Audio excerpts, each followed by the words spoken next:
was growing up, I came across this proverb that says knowledge is power. I did not understand it. I looked for its explanation. I found that it means knowledge is more powerful than physical strength, and no great work can be done without knowledge. Knowledge is a powerful factor that empowers people to achieve great results. The more knowledge a person gains, the more powerful he becomes.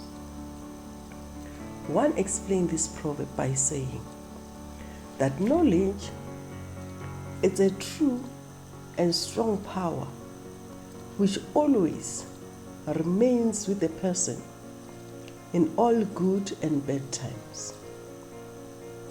I love this. Let me say it again. Knowledge is a true and strong power which always remains with the person in all good and bad times. Knowledge makes a person powerful and empowers him to win over any situation or any condition. Now I understand that true knowledge is the knowledge that a person obtained. Francis Bacon explained this proverb by saying, the more one knows, the more one will be able to control events. Meaning that knowledge is one of the greatest virtues of a man.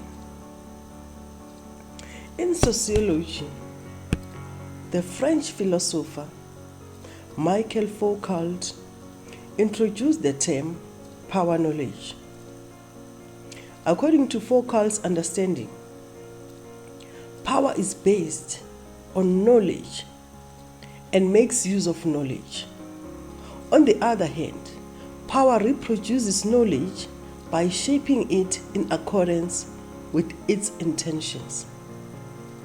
According to Foucault, power and knowledge are not seen as independent entities, but are intimately related, meaning knowledge is always an exercise of power, and power always a function of knowledge. So, no knowledge, no power. No knowledge, no power. Okay. Me and my Bible. Allow me to go to the book of Philippians chapter 3 verse 10. I'm reading. That I may know him and the power of his resurrection and the fellowship of his sufferings, being conformed to his death. Here Paul was reminding the Philippians that there is nothing more valuable, no greater treasure than knowing Christ. Paul. Oh God. Paul. What did Paul understand about knowing Christ?